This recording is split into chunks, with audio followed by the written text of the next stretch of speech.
We're here and we're back, Jared. We're excited. Hello and welcome everyone back to the Untranslatable podcast. Today we are going to talk about something that I have been wanting to talk to you about for a very long time, which is cars and car culture around the world. We're going to be touching on some safe and not so safe places to drive, some really popular car companies and where they're from. And I also want to talk about some places where might be really cool to visit to do some driving, do some road tripping. Oh yeah, which is really good as well. And I am pretty confident to say and very happy to say that I am here with our certified untranslatable car expert, Mr. Jared Miner.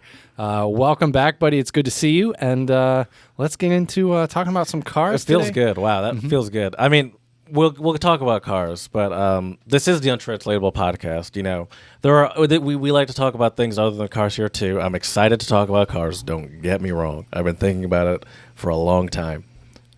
Actually, you just brought it up to me like 2 days ago. But anyway, I have been looking forward to us. Hey, by the way, you could follow us on Instagram, Untranslatable Podcast. I'll post a picture of my... No, I'm just kidding. Me standing in front of it. You do have some pictures of some pretty cool cars on our Insta page. I used to... when I was in Philly, I had a friend, and we would usually hang out on Friday. And we were both car nerds, and we would have a competition. And during the week, we would... find a car or whatever, and then on Friday we send a picture in the morning and see who found the cooler car over the week. That was fun. I missed that. So actually, I do have some pretty cool cars on my phone. I'm not gonna lie. I believe There's this anyway. But this is the Untrans. Oh, also follow us on Twitter, Untranslatable 1, the number 1. That would be great too. And oh my gosh, please 5-star reviews on iTunes and Stitcher. It would be greatly appreciated. And even David agrees that. Пожалуйста. It would be greatly appreciated. That's right. Absolutely. So yeah, as I was saying, this is the Untranslatable podcast. We talk about other things here other than just cars here today. And this is a story about college that I would like to get your opinion on. Don't read over my shoulder. Okay, by the I'll way. try not to peep. You're not just for the title. Just for the title. A racial slur. A viral video, and a reckoning. Ooh, okay. A white high school student withdrew from her chosen college after a 3-second video caused an uproar online. The classmate who shared it publicly has no regrets. This is the New York Times. This might be kind of long, actually. Okay. Give me some context. I think it'll be worth it. Jimmy Galligan was in history class last school year when his phone buzzed with a message. Once he clicked on it, he found a 3-second video of a white classmate looking into the camera and uttering an anti-black racial slur. Do you want to hear the video? I have it. Sure. All right. By the way, warning, there's going to be an anti-black racial slur coming up. Guess which one is going to be. Hold on. Let me. So is this? Hold up. Is this like a TikTok? Is it a Snapchat? I think it's a Snapchat. Okay. And I think it was. I assume somehow someone. I believe someone might have like somehow video recorded. I don't know. It was a Snapchat. I don't know what these kids are doing. I can drive, niggers. Oh no! Why would you post a video like that? Why would you? Hold on, one more time. I can drive, niggers. Oh my gosh! This girl is ridiculous. Anyway, I don't know why it's so funny, dude. The slur, he said, it's not good though. Don't get me wrong. It's not good. But it still makes me laugh. It's ridiculous, is what it is. The slur, he said, was regularly hurled in classrooms and hallways throughout his years in the Loudoun County School District, which is in Virginia. He had brought the issue up to teachers and administrators, but much to his anger and frustration, his complaints had gone nowhere. So he held on to the video, which was sent to him by a friend, and made a decision that would ricochet across Leesburg, Virginia, a town named for an ancestor of the Confederate General Robert E. Lee, and whose school system had fought in order to desegregate for more than a decade after the Supreme Court's landmark ruling. I wanted to get her where she would understand the severity of that word. Mr. Galligan, 18, whose mother is black and father is white, said to the classmate who uttered the slur, Mimi Groves. He tucked the video away, deciding to post it publicly when the time was right. Mr. Groves had originally sent the video in which she looked into the camera and said, "I can drive niggers," followed by the slur to a friend on Snapchat in 2016 when she was a freshman and had just gotten her learner's permit. It later circulated among some students at Heritage High School, which she and Mr. Galligan attended, but did not cause much of a stir. Mr. Galligan had not seen the video before receiving it last school year when he and Miss Groves were seniors. But then she was a varsity cheer captain who dreamed of attending the University of Tennessee, Knoxville, whose cheer team was the reigning national champion. When she made the team in May, her parents celebrated with a cake and orange balloons, the university's official color. The next month, are you interested still? By the way, let me just be clear. I'm not boring you. Wait a minute. So she got kicked out of school. We'll get into that. Okay. I'm not boring you, am I? No. Okay. No. Okay. Because we don't have to go through this whole thing. But if you're interested, because I'm kind of interested. I only read some of this. The next month, as protests were sweeping the nation after the police killing of George Floyd, Miss Groves, in a public Instagram post, urged people to protest, donate, sign a petition, rally, do something in support of Black Lives Matter. "You have the audacity to post this after saying the N-word," responded someone whom Miss Groves said she didn't know. Her alarm at the stranger's comment turned to panic as friends began calling, directing her to the source of a brewing social media furor. Mr. Galligan, who had waited until Miss Groves had chosen a college, had publicly posted the video that afternoon within hours that had been shared to Snapchat, TikTok, Twitter, where furious calls mounted for the University of Tennessee to revoke its admission offer. By that June evening, this is this year, about a week after Mr. Floyd's killing, teenagers across the country had begun leveraging social media to call out their peers for racist behavior. Some students set up anonymous pages on Instagram devoted to holding classmates accountable, including in Loudoun County. The consequences were swift. Over the next 2 days, Miss Groves was removed from the university's cheer team. She then withdrew from the school under pressure from admissions officials who told her that they received hundreds of emails and phone calls from outraged alumni, students, and the public. They're angry and they want to see some action, an admissions official told Miss Groves and her family, according to a recording of the emotional call reviewed by the New York Times. Miss Groves was among many incoming freshmen across the country whose admission offers were revoked by at least a dozen universities after videos emerged on social media of them using racist language. In one sense, the public shaming of Miss Groves underscores the power of social media to hold. Okay, well, now we kind of get the point. But there's they get deeper into it. I didn't read everything, but that's the general idea of what happened. Yeah, that's she's just so stupid, man. How can you post something like that on social media? How can you say something like that? Yeah, I mean, no context. Right. She couldn't even use the excuse like I'm rapping over something. Right. It was just an unnecessary N-word drop. Now, I'll say this: the crazy thing is, this happened in 2016 when she was a freshman, and it essentially came back to bite her 4 years later. That is crazy. Like, she probably forgot that she even put that out. Probably. I like that the classmates and friends are holding people accountable. However, I will say this: it is interesting that that it seems like the one student who saved it. Like, I wonder. That's kind of I guess I've never just had footage of somebody doing something bad enough where I've thought to myself, I have a picture. You have a picture of me? I have a picture of a friend on a sofa with a minimal amount of clothes on. Not minimal. He has clothes on. He just doesn't have a shirt on. And he has like a garbage can in front of him because he was drunk. And sometimes I don't think he's actually my good friend. So I'm not even. I don't even. But that's not even that bad. No, it's not that bad. But he doesn't like it. Well, of course not. I mean, that's a lot. Being drunk in college is a much easier excuse than saying, "Well, I just said something racist." That's true. I would not. It would be impossible to get a video of him doing that. But yeah. On the one level, though, I do feel. I feel I feel bad and I don't feel bad for this girl because she did it herself. Sure. So that was stupid of her. But I guess I feel bad for the fact that she would have that amount of stupidity or lack of awareness to do something like that. You know what I would also kind of like feel bad about? I don't know if it's feel bad is the right word. No, maybe not feel bad, but it is interesting that it seems like, it seems like she at least for image on social media was trying to do the work, telling people to donate and raising awareness for George Floyd and Black Lives Matter. And it is interesting that, and it's not surprising that, just because someone says that doesn't mean they haven't said racist stuff.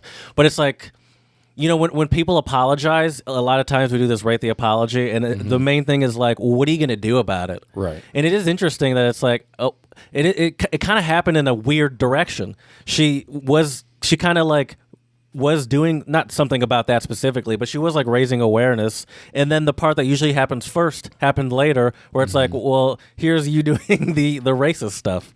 It's just like it just seems like it's just it happened in a weird order, but it's all kind of the same. Like, would people be as bothered if it just like came out and she never got into these colleges to begin with? Probably not. Right. So it's like, I don't know. Yeah, That's why I don't feel that. I at first I kind of felt sorry for her weirdly, but then after I thought about it, I was like, well, if it just came out and you didn't get accepted to a college, I would be like, I mean, that kind of makes sense. I'll say this though, Jared. I'm willing to bet within the next 10, 15 years, there's just going to be so much dumb things people have said on the internet. Sure. And I'm not saying this to diminish what that girl said. She shouldn't have said that. That wasn't right. But at the same time, it's like, I wonder in 5 to 10 years from now, how many people are going to be on the job market? Dude, man. You know what I mean? I wish I was just a little bit younger so I would have had an iPhone. I could have recorded so many uncalled for N-words as a kid. Oh, I'm sure. I could have just had like a external hard drive filled with N-words by random classmates. I'm like, oh. Right. Just wait till you're applying to college. Ooh, I'm coming for your ass. Yeah. Oh man. Store this away. I mean, that's a crazy thing to think about is people younger than our generation are growing up in a time when they've had is social media and smartphones and see, we came up in such a weird time where we had the phones, and we had the camera phones, but we didn't have the smartphone feature, so we didn't really have anything to do with those pictures. There was no live streaming. There was no tons of apps. There wasn't. And like when we had flip phones that had cameras, what did you do with those pictures? Right. I'm not even really sure how you get those off the phone. You sent them to your email, bro. You can send something to your email on like a flip phone? I thought there used to be a way you could do it. Yeah. Okay, well, clearly it's not easy because this is news to me. Right. But yeah, so like anyway, what I'm saying is like it's just the easy and the access pictures were grainy as hell. Exactly, it's like a screen this big. If we got her on one of like the flip phones that one of my first phones, she could just be like, "That's not me," and I'd be like, "Yeah, you might be right." I don't know. Right, exactly. I don't know exactly. That actually might be me now that I look at it. Right. My question always though when I hear stories like this is what happens to these people afterwards? Because look, I'm not saying what she did was right. It was stupid. She shouldn't have done it. She's not going to not get into a college. I think it's just, one, because I think that speaks into your cancel culture thing a little bit. I mean, hundreds of emails for some, random stranger, essentially. Right. That seems kind of, and like people like, tweeting the college and stuff. I mean, that kind of goes along with your kind of, I don't know why I say your, but like the idea of cancel culture and just like that horde mentality, right? Where it's like a hive mind, people that don't care about this person at all and don't even know who she is are not. Right. Yeah, just and it gets to the point where the college can't do anything. But I think she'll get into a different college. It's probably not the one she wanted to go to. Yeah, I think she'll be fine. Right. It's crazy. It's I don't know. On the one hand, I feel bad for people like this because I know life is hard enough as it is, and you've just made your life so much harder for yourself. Yeah. But at the same time, it's like, well, you made your bed, now you gotta lie in it. Yeah. I mean, I guess it's like a lot of people, and that's the thing. So many people, the vast majority of people say the N-word and nothing happens. Nothing comes of it, or no one. It just stays there. But Right. you know, you happen to be the one. You're unlucky. You know, you know, people are saying the N-word improperly all the time. But If you you're the got one, God, I guess. and also you're the one that sent the video. That's true. Like, that's you know- true. you know It's what I not mean? like someone sneakily recorded you. Right. Yeah, it's You a sent good the point. video. That's kinda That's why- a great point. Yeah. It's like I keep forgetting, and I said this at the beginning, unprompted, no context N-word drop that you sent out. That's a Mm-hmm. Right. good point. It's not like you're at a party singing along to a song and All someone, right, by Kendrick Lamar. someone gets a clip of Right. like I don't think. Yeah, exactly. Like for example, the woman at that concert probably suffered a lot less consequences than this girl. But that's also like, Right. I mean, we kind of get that. That's kind Right. of yeah. I mean, at least at the party, you might have an excuse a little bit. I You were was drunk. Like you just got your learner's permit and you're drunk behind the wheel.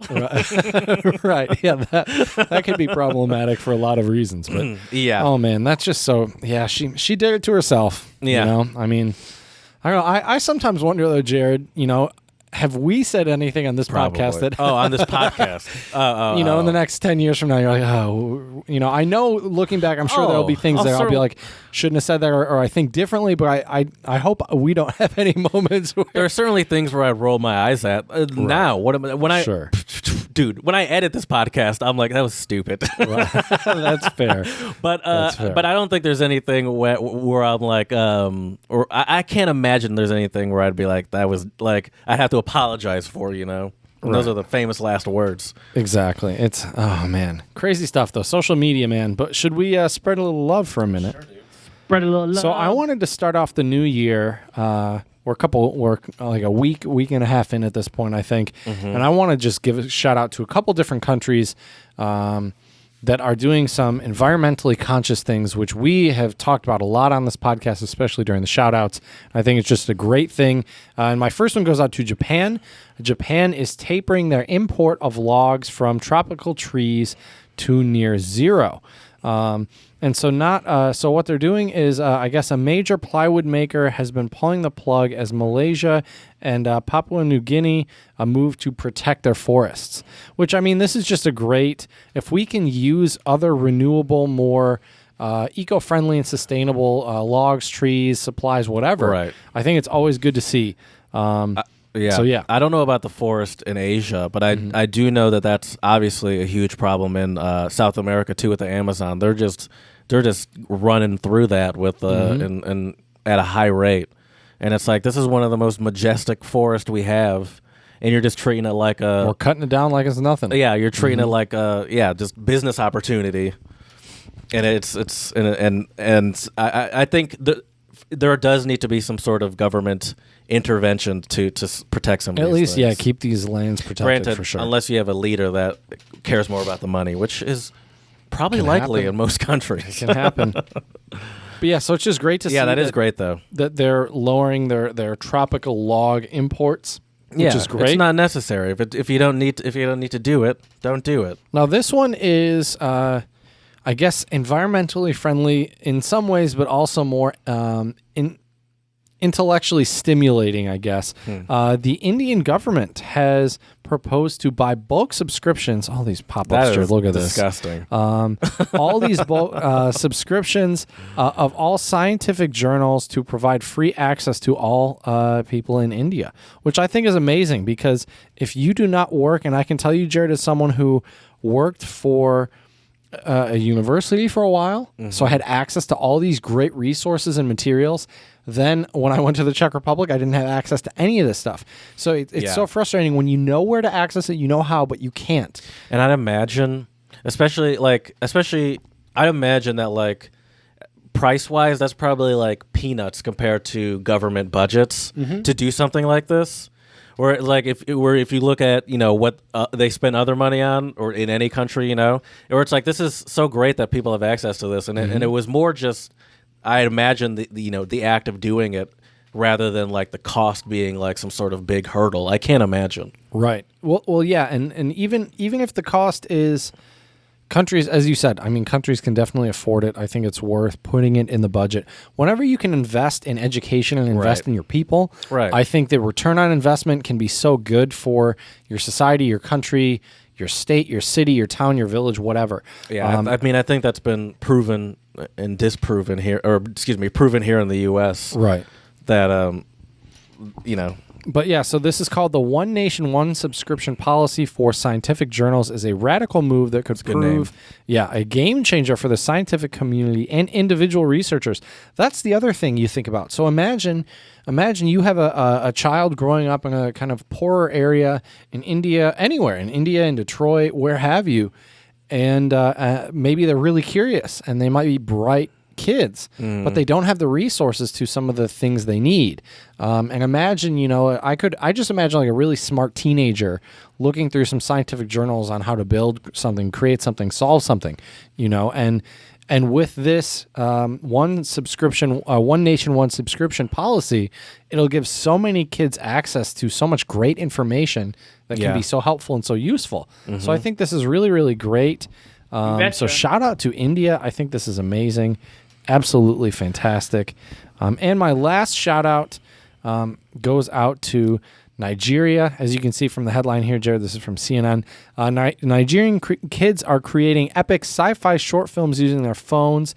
And believe it or not, I guess Hollywood has been paying attention, Jared.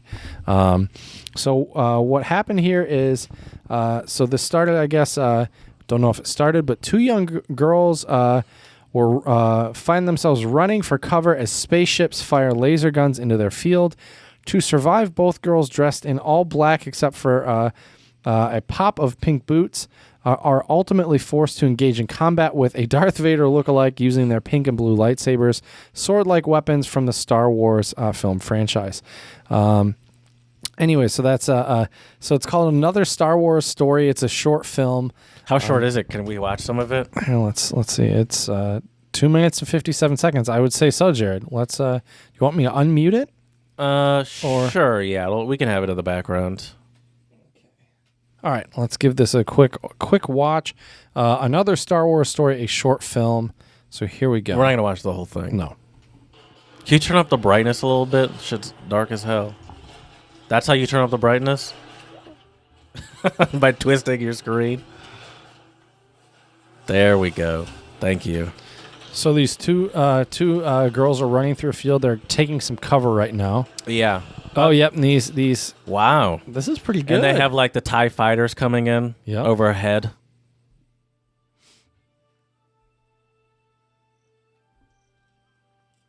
Oh, yep. They got the pink shoes on, the one of them. Otherwise dressed all in black.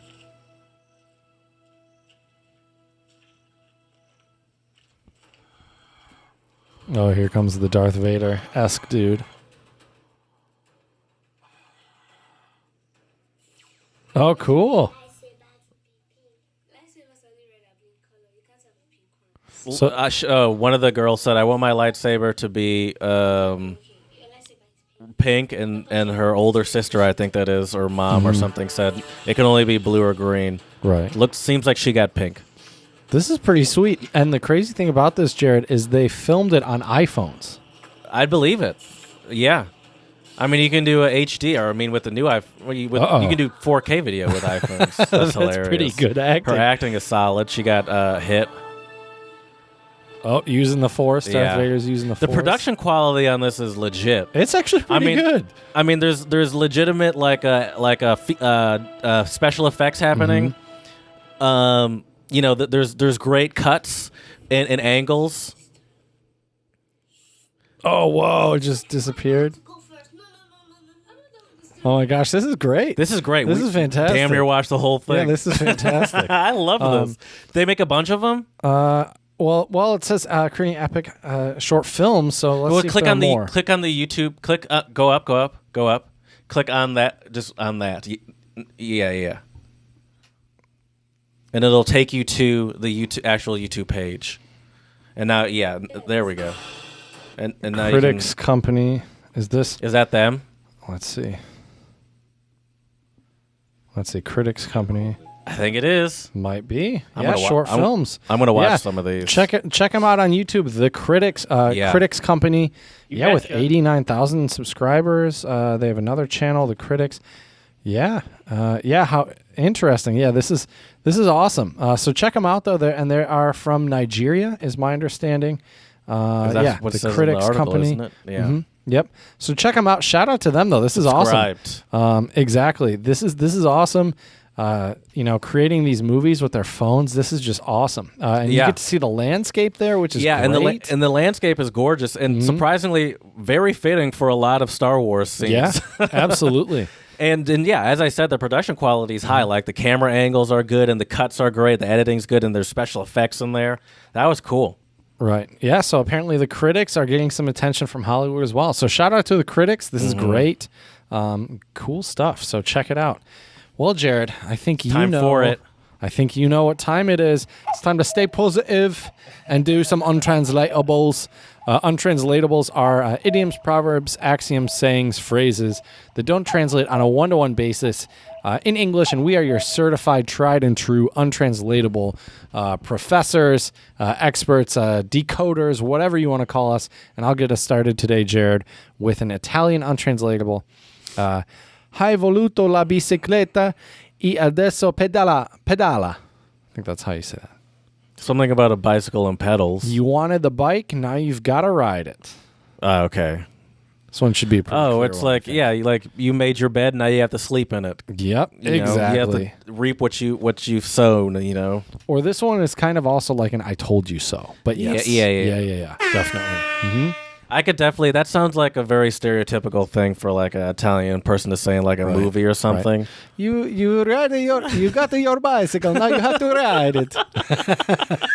But Mom, I don't want to ride on my bicycle. You got it, now you have to ride it. Oh, man. Okay, my first untranslatable is Persian, and it's Turki baga, a basket full of frogs. So it's like when you have a lot of issues or problems, like a sticky situation. Kind of. But say someone has someone has a lot of problems, so you'd call them A basket case. No. Oh no, that's not what it is. No, okay. But because someone has a lot of problems, no matter what they might be, you might consider them a basket full of frogs. Hey, A hot mess. and because they're a hot mess. They're crazy. No. What is it? So it's like, listen, I got to put out this podcast tomorrow, and I broke my leg, but I'd asked Chad to do it, but he's a basket full of frogs. Uh-oh. So it's unreliable. There you go. Okay. Okay. Unreliable. All right. My next one for you is also Italian. Avere la botte piena e la moglie ubriazza.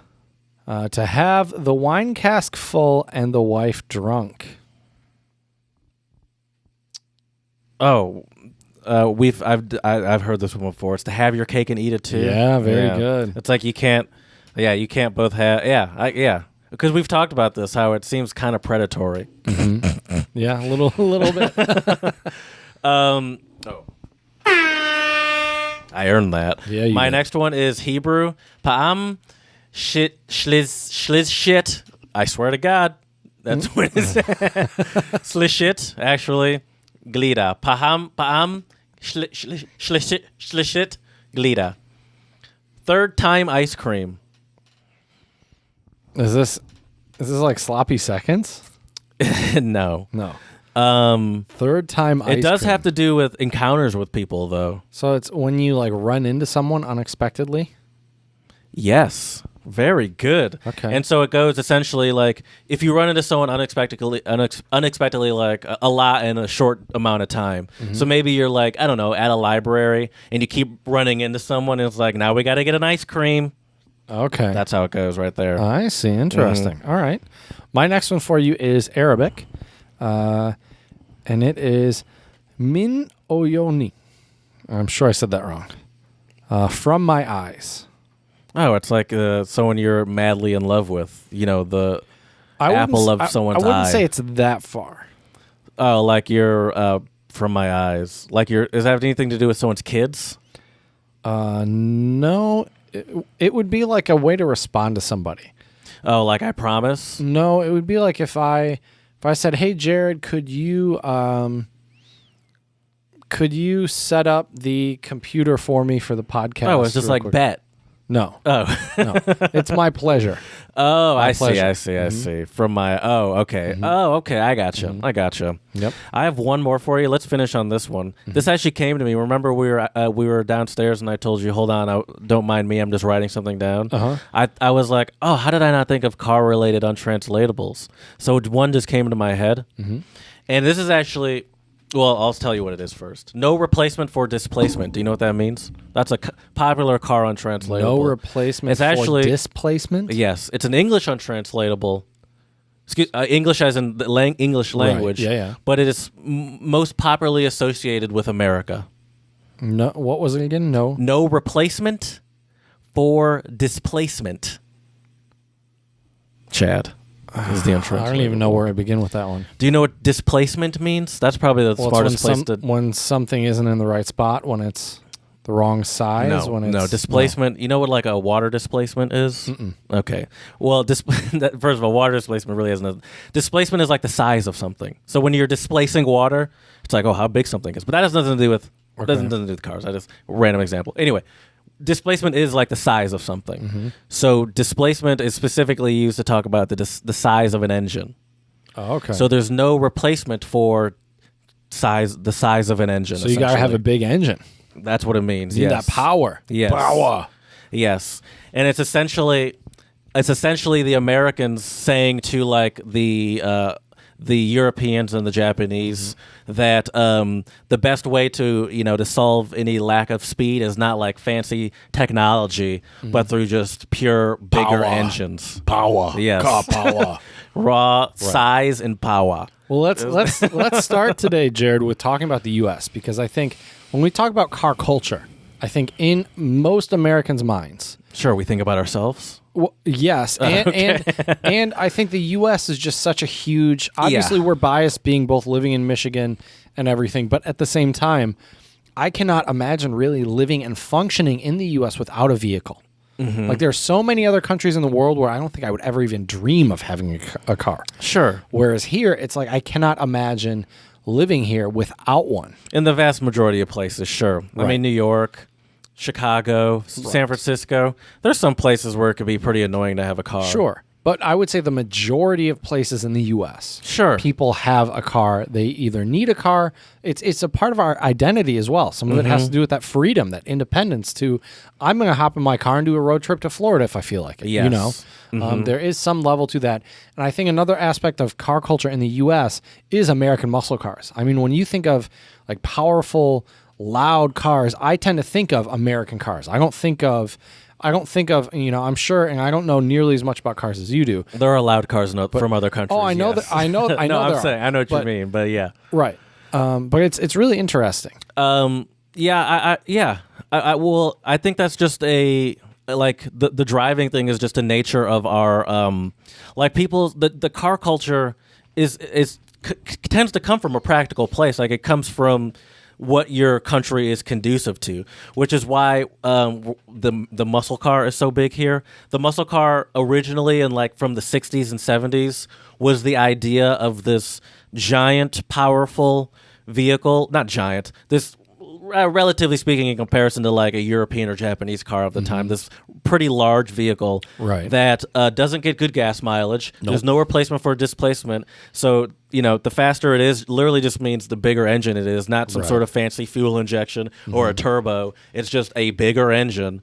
And so it's conducive to these large open roads, and they're also stereotypically not known for being great to go around a corner.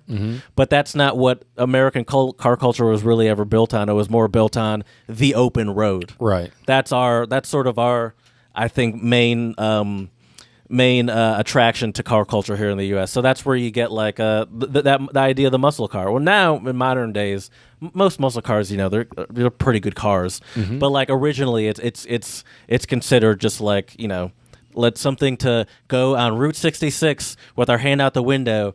And just go straight for miles. I'd say another big part of our American car culture. I mean, it's not just muscle cars, right? Like there's Right. more to it than that. What do you think? Trucks are another big one. That's another big one. Yep. Yes, and yes, Yeah, types of cars vary a lot depending on. I'm glad you mentioned that. Yeah, types of cars.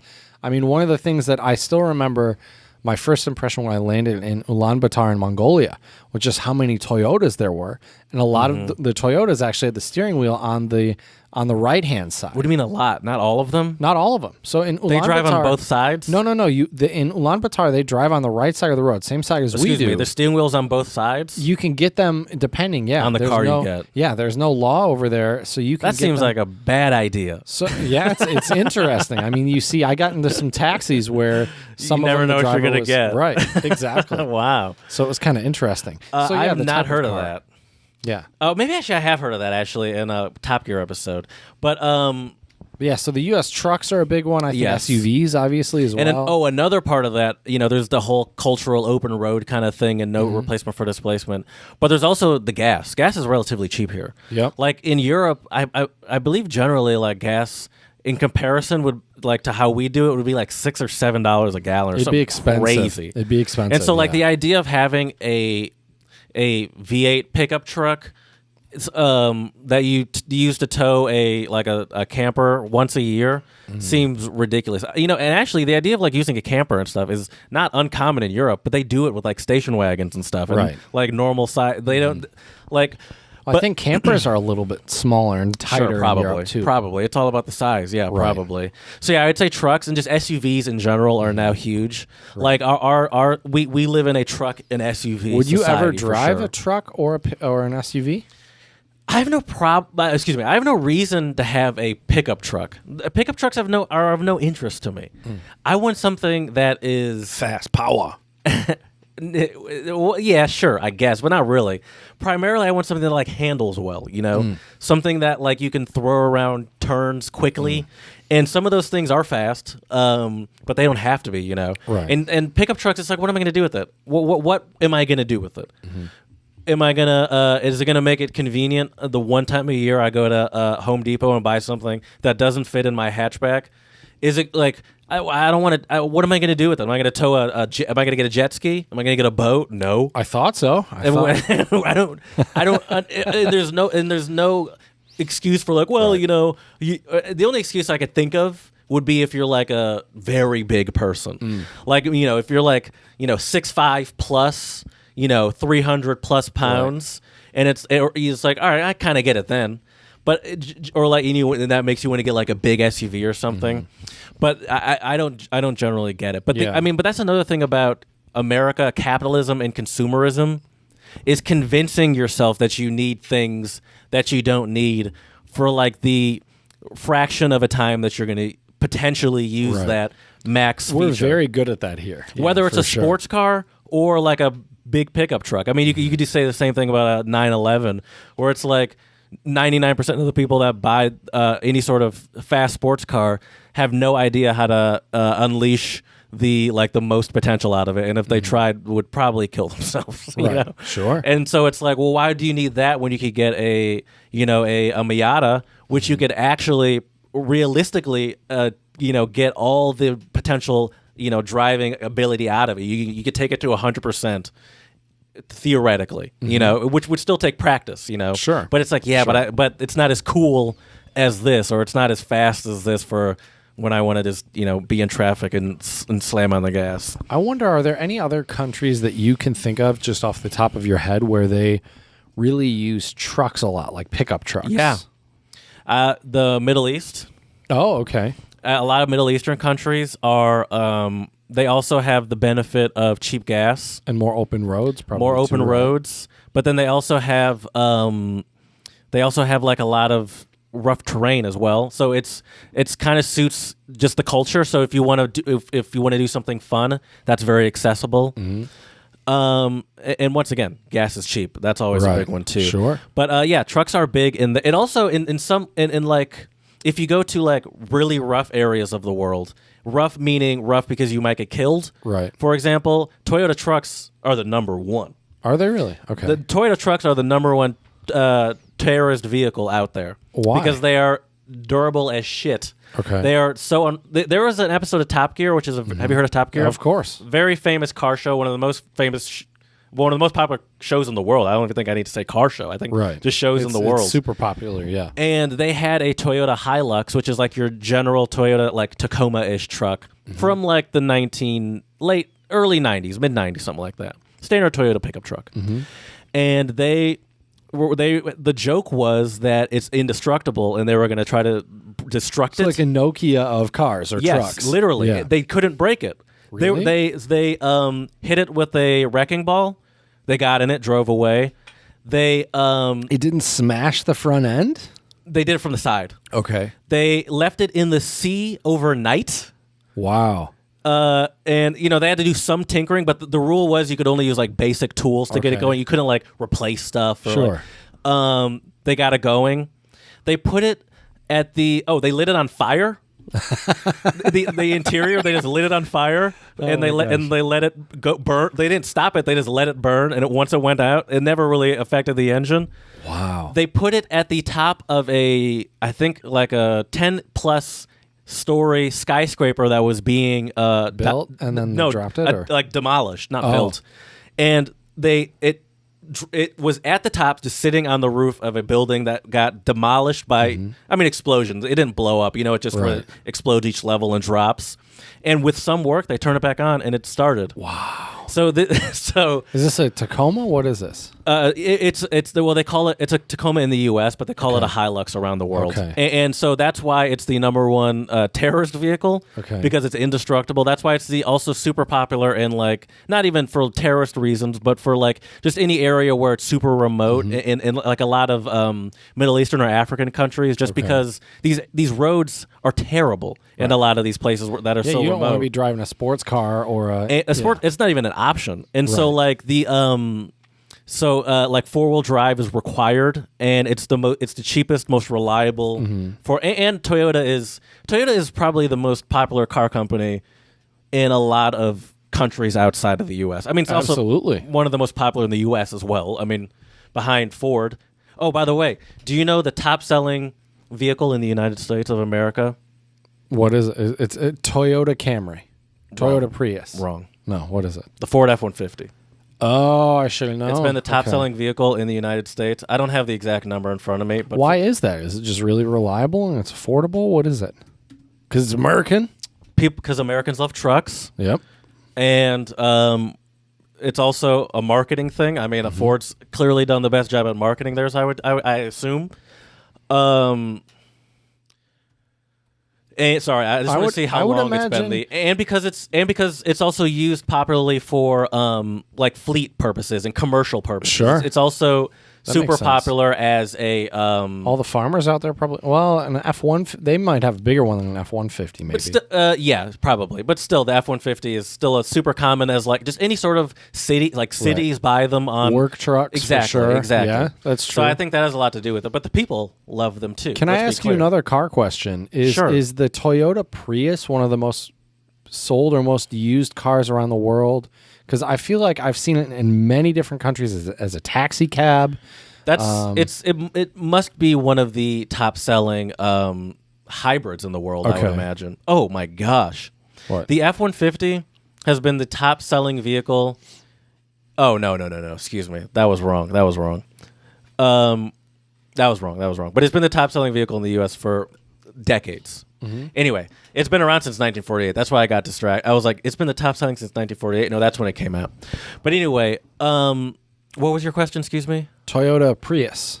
Oh yeah, it's probably one of the most common hybrids because I know they use them worldwide, and also it was one of the first commercially successful hybrids out there. So it probably, I don't know, I don't know how much they sell in comparison to other things. But I'd have to imagine that it has to be probably the top-selling hybrid in the world. So anyway, let's get back to car cultures, though. Now we're just talking about random cars. Right. So I would say the U.S. is certainly known for the big car. We're certainly known for the muscle car, the Charger, Challenger, Mustang, Camaro, Corvette.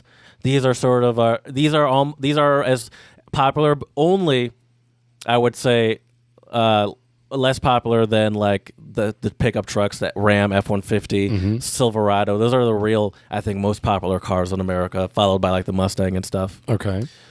I mean, that could be. I'm not saying that's a fact. You Right. could agree Well, or disagree no, with that. I would agree. I think especially around here, I see a lot of SUVs and a lot of trucks. Sure. Yeah.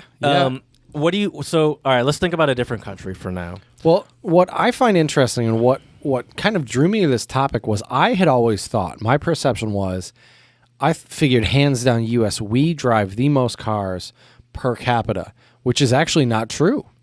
I thought that was true. Let me see if I can find my source here for us, Jared. But I thought I saw somewhere online that I forget which. It was either Italy or Germany. They had the highest number of cars per capita. Highest number? Oh, cars per capita. I thought you said miles driven at first. No, cars per capita. Oh, maybe. Maybe I don't have it up anymore. You said that so confidently. I thought you were ready to go with that. I thought I did, but okay, it's not here. Well, Chad has 6 different windows open, each with at And least none of the 10 tabs, tabs yep. open. Yep. I don't know how you keep anything straight in there. It's hard to do, Jared. It's hard. What comes to mind when you let's think about it, like, cause we thought about like what comes to mind when we think of American culture: big cars, muscle cars, pickup trucks, and stuff like that. What about Germany? You know, that's another country that you've spent a lot of time and a lot of time studying. So what do you think of when you think of like a German car culture? It's funny when I think of German car culture. You know what comes to mind actually? What's that? Is like really pristine, clean cars. Because they have so much, like their regulations are so much stricter in Germany than we have here. Yeah. And you could see some real beaters, some real clunkers on the road in the States. That's a joke me and my partner have. She's from Pennsylvania, where they at least have inspections. We don't even have inspections here. So sometimes you'll see a really terrible car here in Michigan, and I was like, hey, look at that. No inspections. And like half the car will be, only 3 wheels will be on it. Anyway, so yeah, that's definitely a good one. Like pristine. Here it was. Yeah, pristine for sure. When I think of German cars as well, I think of just like they're very efficient, like fuel efficient. A lot of them, I think, space-wise, like living in Germany and being in lots of German cars, they're a lot more compact. But you'd be surprised how much sometimes you can fit in a trunk of like a Ford Fiesta, for example. I don't think it's that you'd be surprised how much you can fit into a smaller car. I think the way you should say it is you'd be surprised how much Americans can convince themselves that they need full-size SUVs and pickup trucks. Because yeah, I mean, in general, in Europe in general, in most parts of the world, I'd say most parts of the world outside of the U.S., other than maybe some Middle Eastern areas where it's pretty open, the idea of having full-size SUVs or pickup trucks is just not practical. Yeah. It's like I can't even, like, unless you live out in the country and you do some work where you need that type of vehicle, it's just not worth it. Right, exactly. But like it's the streets are very narrow. The gas is expensive. Insuring cars are much more expensive. Getting cars inspected is expensive. There's a and lot way of costs more involved. Way more in like thorough than most of the United States. And so it's just literally not practical. It makes no sense. The other thing I think of too with cars in Europe, manual.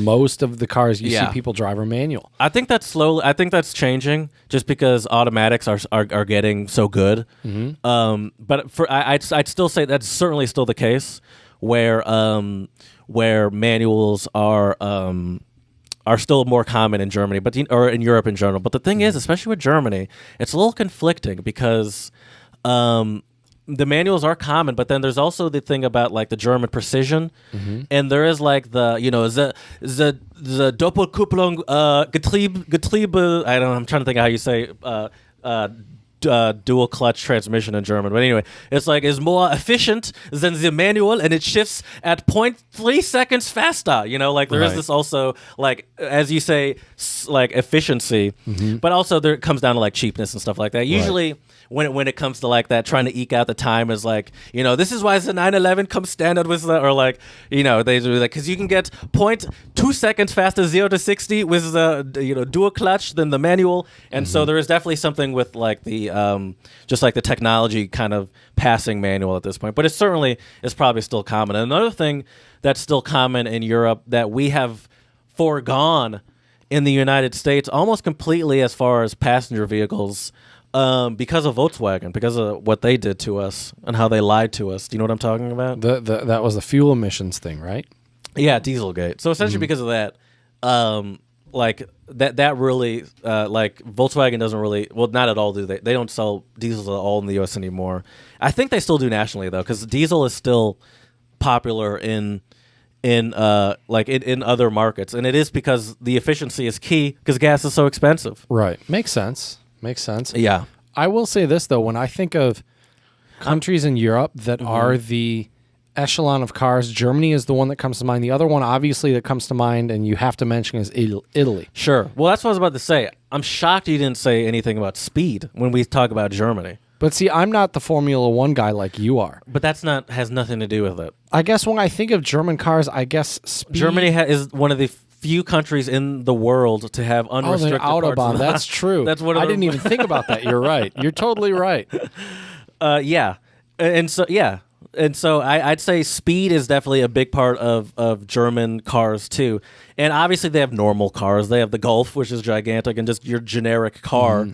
But I would say what they're really known for, and what is like a, I would say like the sleeper is what they're known for, and I would say is what they do so well, which is the fast, unassuming car. So like their Mercedes, Audi, and BMW are very good at making things that go very fast, ridiculously fast, like as almost as fast as like a competitive, like a Ferrari or a Porsche or something, but look almost like nothing. Right. That look like the same one you could get for like $30,000. And so that is a big part. But I think that's because German people in general, they're not. I don't think their culture is really about flashiness. So like, there's also a popular thing in Europe where like, especially with fast cars like that, where they like debadge them. So like M5 or AMG, like it's pretty normal for them to get that taken off from the dealership, like at a no cost kind of option thing. It's actually probably more common than not. Why do they do that? I just don't think they're not about like. I don't think they're as obsessed with like using the car as like a statement as we are. I honestly don't think cars they are. do equate to status a lot in the U.S. Especially here in Michigan. And when I traveled to other states, I realized how much people, and even non-car people, are kind of obsessed with cars here, just like or have so much of an opinion. Oh, that's another thing we have to talk about. What? People's opinions of cars just because of the brand. Anyway, we kind of are talking about that, but anyway. So yeah, I would say Germany is also really known for the speed and for like the Autobahn crushers, and so they're known for these cars that the stereotype is that like this car can go 150 all day in comfort, and it would not be a problem. That's sort of like the German thing. Also, there's the handling because there's like roads and stuff there, and they're not really a fan of like big sort of stuff. So yeah. Italy for me would be luxury. I mean, just like their clothing brands, it's luxury. What are the luxury Italian car brands? Lamborghini and Ferrari. Yeah, I mean they're your sports car. Obviously they're incredibly powerful, but they just look design. Yeah. It's the power is one thing, but certainly the design is almost as important as the performance because it catches your eye immediately. Yes. Not that like a Mustang or a Charger, but like they're they a dime look a dozen. powerful. But right, exclusivity is another thing about that. Oh, that's true. You don't That's see true. a Ferrari or a Lamborghini Bugatti's every also day. Italian, right? It's like French Italian. Okay. I think it started by an Italian, but in France. Oh, interesting. But now it's owned by Volkswagen, so it's a German company. Interesting. Okay. But yeah, I would. But it's interesting that that's what you think of it, because that's true. I mean, that's what they're known for, and that's their pride and joy. Like Ferrari, I mean, Ferrari is also a huge. I mean, both Ferrari and Lamborghini are huge in racing, and that there's a whole heritage behind why they have to have these amazing cars. And it's like, for example, Ferrari, for the longest time, the owner of Ferrari, Enzo Ferrari is his name, didn't even care about road cars. Like, he cared about racing. Racing, right. And he sold road cars to support the racing business. Yeah. Like, sure. they didn't even like he didn't care about road cars. That makes sense, yeah. And so like there is such a strong bond to like the culture of racing, which is a popular European sport in general, and then Ferrari. So for sure, and then they care about. And there's also the thing about especially older Ferraris and Lamborghinis, where like build quality is not great. It's in the recent years it's gotten better, especially since Lamborghini also owned by Volkswagen. But like back in the day, it was always like these things look beautiful, but they'll fall apart. Where it's like the beauty comes before practicality. It's like, well, why would they put this button here? And it's like, well, because it looks nicer if they do it. Correct me if I'm wrong, but I feel like American like muscle cars or high performance cars, it's kind of the opposite, right? We don't really like, unless you're talking about a Corvette, I guess. Like most of your American muscle cars, they don't really look. They're not as aesthetically pleasing, and they don't really look like I'm thinking more of like a Mustang, a Challenger, a Charger. These type of cars, they don't look like a race car like a Corvette or a Lamb. They just don't have that sleekness to them. Is it because of the just bigger engine? No, it's because of the design and the proportion. So a lot of these sports cars are mid-engined, and which so the engine's essentially behind you, but still in the middle, and it just gives it gives you so much more ability to have like that that sharper front. You can do that because there's no engine there. Right. You don't need as much cooling going in the front, and it allows for a different style of design that, because we rarely see it and is associated with like these high end sports cars, right, is considered exotic. Which is why like the new Corvette, the new one that's now mid-engine, kind of looks like a Ferrari a little bit. Because it just because of the proportions of it, more than not more than that, but like just to start. Whereas like a Mustang or a Charger, the engines are in the front. Right. Yeah. Is that called front-loaded engine? No. Front rear. So front engine, rear wheel drive. Oh, gotcha. And then like a Ferrari is like is like mid rear. Granted, Lamborghinis are all wheel drive, so that would be something. But anyway. Speaking though of Ferrari and Lamborghini though, you know what other country I associate with Lamborghini? Lamborghini? What's that? United Arab Emirates. Oh, because the police they have Lamborghinis, right? Is it Lamborghinis or Ferraris? They have a whole bunch of stuff. They probably have both. They have a whole bunch of stuff. Can you imagine that getting pulled over by a Lamborghini or a Ferrari? Well, I think their justification is that because these are like they're in like Dubai and like these super rich cities, it's like to pull over people speeding and in these similarly these fast nice cars. Yeah, right. Exactly. But it's like. Is that really the most practical way to do that? Because I think in the U.S. at least, the most practical way to do that is like a helicopter and just you follow them or something. Right. But anyway, yeah, that's definitely. Let me just say though, I'm not done with Italy. Italy does have normal cars. They have like Lancia. I don't know if Lancia still exists. They have Fiat, like the Fiat 500. Because I think that's another part of Italy is like the super small car. Because I've been to Rome, and you cannot find a car in the city of Rome that does not have some sort of ding on it, because they're not great at following the rules, and there's not much space. So every time you're parking, the bumper is to be bumped, and that's how they get in and out of spots. And so every car has some sort of dent in it on the side and door ding that I imagine most people don't even bother getting fixed because they're like, I'm going to break it leaving the shop. Yep. And so when I think of Italy, obviously I think of Ferrari and Lamborghini, but I also think of super small cars, and I think of a lot of just like sort of chaos in the streets when driving. Which is so funny because if you go from Germany and move south, I mean, from my understanding, the times I've been in Germany, I've never driven, but I've been in plenty of cars, and it's pretty orderly, you know what I mean? Whereas I've heard the further south you go, and once you get into Italy, it just becomes a lot more chaotic. Well, and the irony of, Paris at least is kind of chaotic too, but maybe that's just a big city thing. The irony of like the Lamborghini Ferrari thing is it's really not practical to have any of those cars in Italy. Like those cars are not really made for Italy anymore. Right. But it used to be said that like there used to be a saying in Untranslatable that a lot of Italian cars back in the day were made for Italians, which tend to be smaller than Americans, and so it's like it's not that the car is like, and so like people would be like, oh, this car is too small, and like the Italian or like it would be like, oh, there's nothing wrong with the car. Right. It's like I think maybe you're the one that needs to lose some pounds, not the car. Right. So it's like that's funny. It's like the car is made perfectly well if for average sized human. But let's think of another country. Well, speaking of like chaotic driving, one of the craziest places that I went to was St. Thomas, which is an island. Oh, interesting. And the cool thing, what I'm pretty sure it was either, actually I could be wrong, it was either St. Thomas or St. Martin. One of those two islands. I don't remember if it was because of one of the previous hurricanes or what happened, but they didn't have any stop signs. But the roads had spots where you assumedly would stop. Right. And so But that you was can't- really There's no guarantee. Right. So that was really, it was, for me, it was chaotic because I wasn't from there. But obviously, if you live there, I mean, they have a system. I don't really know how it works, but they make it work. Well, speaking you of know? chaotic, India, Delhi, Oh, yeah. is known for being sort of the ultimate chaos. People going the opposite way on freeways. Sounds terrifying. No adherence to like lights or lanes or anything like that. There are other places where they do that, like Rome, for example. They don't really follow lanes that well.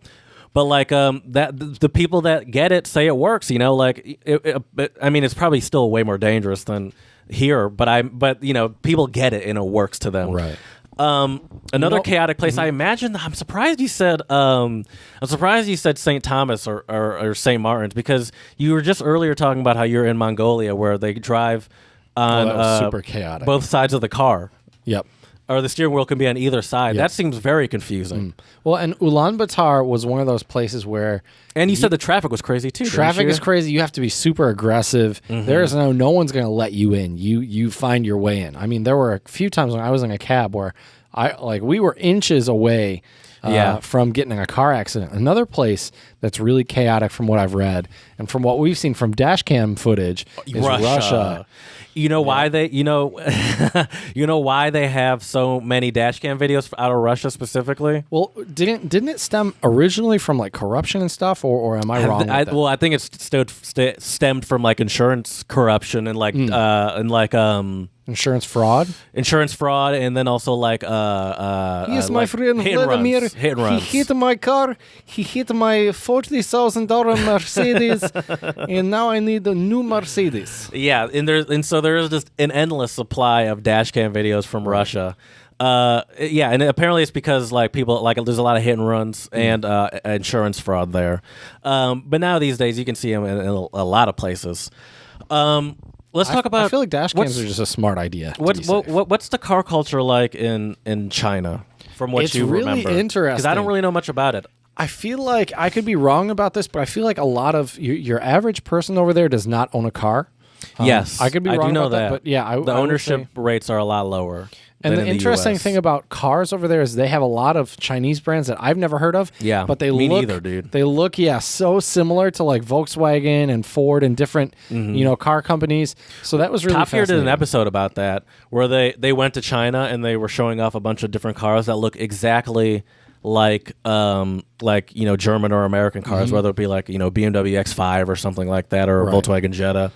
And apparently, according to what they said on Top Gear, is that they can do that because they don't have Copyright as laws strict, over there, copyright laws. It's Yeah. like the same thing as buying like knockoff movies or a fake watch or something kind of. Right. It's true. It's just But a I don't car. think they can't call it that though. They can't call. Well, they give them Chinese names. Sure. Well, I guess they can't call it that because those brands still do exist in that country too. Right. So it's like you can't just straight up take the name. That's Right. a little far. Right.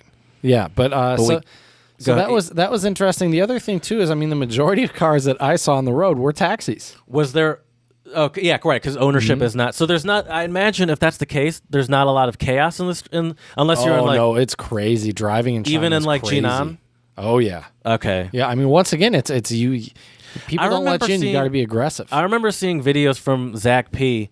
Where he's walking in like areas that seem pretty like remote and like the roads seem pretty open. yeah. Is that not? That's not a common area. Though. He's like in the middle of nowhere. Yeah, you have to be further out in the boonies. In China for that. Okay. So even in Jinan, it can be pretty hectic.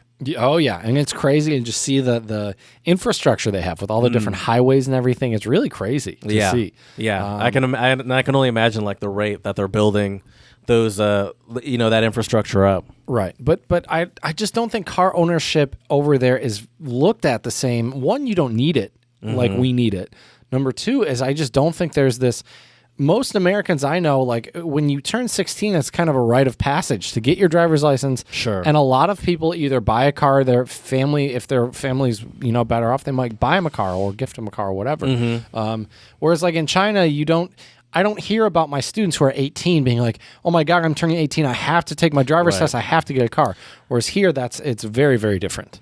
Yeah, I think buying a car in China, from what I would think, is more of a rite of passage in the sense of like a professional rite of passage kind of thing. Right. Or what I find fascinating over there though is just the amount of, you will see the super wealthy there that have these super fancy sports Yes. cars. And the funny thing about China is they always put stickers, or maybe it's a wrap on the car that has like a Pokemon character Yes. or a Hello Kitty or Yeah, that's popular in Japan as well. Yeah, it's like a whole little anime scene on the side of their car. Do you know much about car culture in Japan? I don't. I know they I forget what it's called now, but they really like heavily customize their cars and they would drift them, wouldn't they? Drifting does originate from Japan, I believe. There's a road I think specifically popular for it called the Toge in Japan. But the thing about car culture in Japan, it's very tough because it's much like I imagine much like a lot of countries. It's really hard to get a car. It's super expensive, and in Japan, the government of Japan, at least, they're not really kind to old cars. So like a lot of old cars actually from Japan end up going to like England, or even like once the 25-year rule, which after 25 years you can import a car from a country where the car was, like, if the car was not originally sold in the U.S. After the car is 25 years old, you can legally import it to the U.S. Oh, interesting. I didn't know And that. so a lot of like these super popular Japanese cars that really were popular in car culture, like the Toyota Supra, the Nissan GTR, the Toyota Corolla AE86. Like these 86 is an icon in drifting. Like these cars, they don't really, like, the preservation for them is a lot harder in Japan, just because of how expensive and hard it is to own an old car. So like the government really sort of motivates you to be in like a relatively new car, and it, once again, still expensive, but like it's even more expensive the older and older it gets. And so I'd say, not that there's not a car culture over there, obviously there is, but I feel like like there's a huge Japanese car culture here, and a lot of it comes from, like, do you know where it started? Really, I would imagine. I mean, it happened before this, but where it really got popular, No. Honda Civics, Oh, okay. VCRs. I'm talking about a movie, VCRs. Fast and Furious. There you go. Okay. Tokyo Drift. That was one of them. Yeah, that was the third one. So in Japan, so the small car is very popular. Have you heard of like a K car? A K car is like a super small car. So it's Okay. I've probably seen them in China, I betcha. maybe you've probably seen them in van form. Okay. So like maybe think of like a super small work van. Oh yeah. I saw lots of those Probably- in China. Hold Tons on. of 'em. K car work. Hold on. Work van. You've probably seen this. Yeah, here. That's a good picture of one. Like something like this. Oh yeah. So this is like, that's probably like smaller than like two people up front, and then basically the whole back is a van. Sure, right? yeah, like a normal minivan, but it's super It's tiny. tiny. Yeah, I've seen the one below it. Yeah, that like a blue pickup, one, like a pickup truck yeah, version. That one I saw a lot in China. And this is why it's also so funny to think about in the U.S. the F-150. Any sort of pickup truck, any pickup truck, but specifically the F-150 being the most popular. These are like our standard work vehicle. Like that's your standard sort of. But in Europe, it's. What do you think it is in Europe, by the way? Like your standard sort of work vehicle. Oh, good question. Probably a Volkswagen. Taxis. It might even be a Mercedes. Taxis are Mercedes, but I mean like their work versions of a vehicle. pickup truck. I mean. Is there a Mercedes equivalent? There to it? is a Mercedes version, I but don't there's know a what lot. that would be. Not the minivan, but the van. It's like a Sprinter, Ford Okay. Transit. But then it's crazy to think in Japan or China apparently, or Korea, I'd imagine too. Like their work vehicle vehicles are primarily like even smaller. You know, so I'm always wondering like how much space do we really need here? You know. Right. Granted, I understand the difference. I understand why maybe this wouldn't be practical. Right. These K cars are almost like bigger, like slightly bigger than toys. And it's crazy to see them haul stuff. Yeah. I've seen them with just stacks of stuff on them. It's crazy. For sure. Yeah. Let's do one more country. This one I want to get your idea of what you know about the. Well, we could do actually a couple. Let me do two more. What do you know about English car culture? Well, I know Jaguar was a big company. Jaguar's very popular. Rolls-Royce is You know, another it's big one. interesting. I mean, this makes sense, but you know all the luxury stuff. Like, it's all luxury stuff that you know, like Ferraris, Lamborghinis. Right. I couldn't tell you what a quote-unquote normal British car would be. Ford is super popular in England. It's probably one of the most popular brands. There's also like I'm trying to think of what else would be popular. Just like your standard European stuff, Citroën, Peugeot, stuff like that. But they're known for also. I think they're known most for like the sports car. You know, like the small. Like imagine like a Jaguar, right? Like a that's like once again that's like the the more luxury. That's like the top of pinnacle. Okay. Also like Aston Martin, James Bond with all of his Aston Yep. Martins. Yep. But I'm talking about like a super small 2-seater convertible. Seems like a super British car to me, like a MG midget, I believe is one of them. I know that's a bad word, but it's a car. Oh, interesting. Something like this. Okay. Where it's like it's like almost like an old school Miata. Yeah. This to me is like the quintessential like British car. Okay. And it's actually weird that these are super not just this one specifically. This is an MG, a British sports car company, but there are all sorts of different ones, like a Triumph TR7, for example, is a version of it. I think that one's actually a little TR6 is one too. That's a older one, I believe. Oh, that's just the engine, because I was looking up the engine of a TR6 a couple days ago. But like this is a different one, and just like this little British sports car. But like it's weird because they're like in a super rainy area. It rains all the time. But this is like a super like this is a very popular part of the car culture. I'll be honest though, I get why people I guess like convertibles, but no interest in a convertible. No, I have no interest in these because they're super unreliable. I think I could consider a convertible if the car was right, Okay. But like in general, I probably agree with you. I probably would not be looking for a convertible. So let's talk about now some of the best places maybe to drive. Like yes. I think one place that I would love to eventually, hopefully, once I can get the car I'm hoping on at some point within the next year and a half, 2 years, who knows. I would love to do a road trip just from Michigan down south and go through like Kentucky. Can be really beautiful. Yeah, the Blue Ridge Highway. Is that what that is? Yep. It'd be fun one day to do a road trip down Route 66. I mean, I've heard scenically it's not the most beautiful. Yeah, I think that would be a little boring to me because that's just like long, boring straights, Would it be fun though to get a nice, like a powerful car and really drive that thing? Yeah. See, that's the place where you like see how fast you can go. Right. Where it's just like it's miles of perfectly flat, straight desert. Yeah. That's where you're like, let's see how fast this freaking Hellcat Charger can go. Right, exactly.